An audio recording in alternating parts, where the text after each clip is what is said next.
اب اللہ سبحانہ و تعالیٰ سورۃ طٰہٰ میں ہی ہمیں بتاتا ہے کہ حضرت موسیٰ علیہ السلام اور حضرت ہارون علیہ السلام کی اللہ پاک حوصلہ افزائی کرتا ہے اور انہیں ہدایت دیتا ہے کہ وہ فرعون کے پاس دعوت دین لے کر جائیں۔ حضرت موسیٰ علیہ السلام ہارون فرعون کو دعوت دین دیتے ہیں، پھر فرعون حضرت موسیٰ اور ہارون کے ساتھ معارضہ کرتا ہے، یعنی مناظرہ کرتا ہے اور بحث کرتا ہے، اور پھر اس کے بعد حضرت موسیٰ علیہ السلام فرعون کے جو جمع کردہ جادوگر ہیں ان کے ساتھ بھی مقابلہ کرتے ہیں۔ قرآن پاک یہاں پر سورۃ طٰہٰ میں اس کو بیان کرتا ہے، اور پھر جب یہ مقابلہ ہوتا ہے تو حضرت موسیٰ علیہ السلام کو اللہ تعالیٰ فتح عطا فرماتا ہے اور جادوگر شکست سے دوچار ہوتے ہیں۔ لیکن اس موقع پر جو جادوگر ہیں وہ ایمان لے آتے ہیں، یعنی مسلمان ہو جاتے ہیں۔ اب فرعون حضرت موسیٰ علیہ السلام کو اور جو ایمان لانے والے ہیں، یعنی جو جادوگر تھے اب وہ مومنین ہو گئے، ان کو پھر فرعون دھمکی دیتا ہے، وہ سولی کی ان کو سخت سے سخت سزا دینے کی ان کو کہتا ہے، اور یہ بھی کہتا ہے کہ یہ موسیٰ نے در حقیقت میری ریاست میں اور میری حکومت میں بغاوت پیدا کر دی ہے کہ تاکہ لوگوں کو اپنے وطن کے خلاف کر دیا جائے۔ اب اس کے بعد قرآن پاک یہ بیان کرتا ہے کہ حضرت موسیٰ علیہ السلام نے پھر بنی اسرائیل کے ساتھ ہجرت کی، اور جب ہجرت کی تو فرعون نے پھر تعاقب کیا، اور صورتحال یہ بنی کہ حضرت موسیٰ علیہ السلام اور بنی اسرائیل تو کنارے تک پہنچ گئے، اور جب فرعون اپنے لشکر کے ساتھ دریا کے درمیان میں پہنچا تو وہ لہریں آپس میں مل گئیں، اس طرح فرعون اور اس کا لشکر غرق ہو گیا۔ اب اس کے بعد قرآن پاک یہ بھی بیان کرتا ہے کہ کنارے تک جب وہ بحفاظت پہنچے تو اللہ سبحانہ و تعالیٰ نے پھر بنی اسرائیل پر اپنی نعمتوں کو بھی نازل فرمایا، یعنی بنی اسرائیل پر اللہ تعالیٰ نے بڑے احسانات کیے، اور پھر یہ صورتحال بنی کہ جب حضرت موسیٰ علیہ السلام کوہ طور پر گئے تورات لینے کے لیے تو پیچھے کیا ہوا، حضرت ہارون علیہ السلام کو وہاں پر ان کے لیے چھوڑا پیچھے، لیکن وہ قوم ایسی تھی کہ ایسی سرکش قسم کی قوم تھی کہ وہ جو سامری تھا وہ اس کے بہلاوے میں آ کر اور اس نے جو بھی ان کو گمراہ کیا اس کا ذکر بھی سورۃ طٰہٰ میں پھر ہوتا ہے، اور پھر یہ بت پرستی میں یہ قوم مبتلا ہو جاتی ہے۔ اب اس کے بعد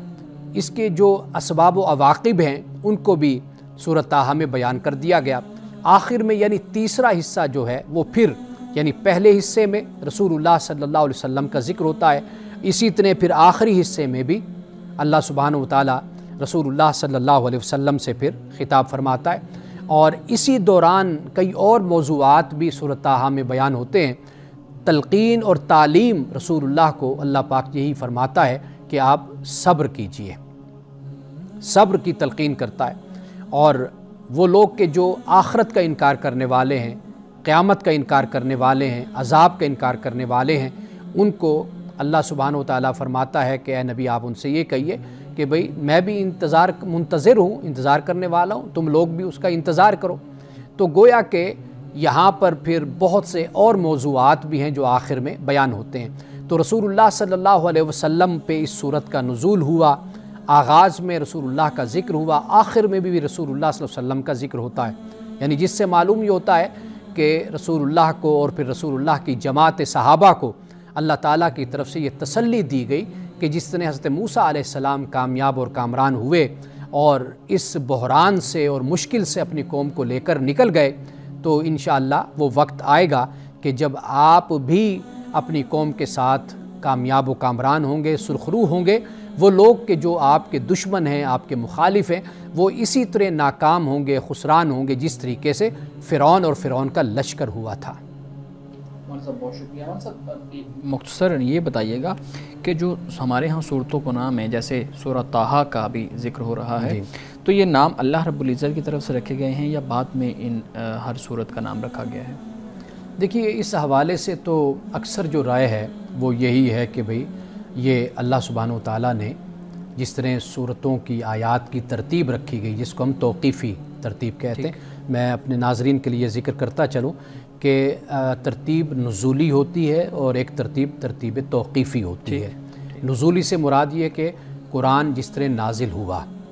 جیسے سورۃ العلق ہے، سورۃ المدثر ہے، اور پھر سورۃ الفاتحہ ہے، یہ نزولی ایک ترتیب بن جاتی ہے، اور سورۃ الفاتحہ کہتے ہیں کہ یہ پہلی مکمل سورت ہے جو نازل ہوئی۔ ایک ترتیب ہے جسے ترتیب توقیفی کہتے ہیں۔ ترتیب توقیفی اللہ سبحانہ و تعالیٰ نے جس طرح رسول اللہ کی رہنمائی فرمائی،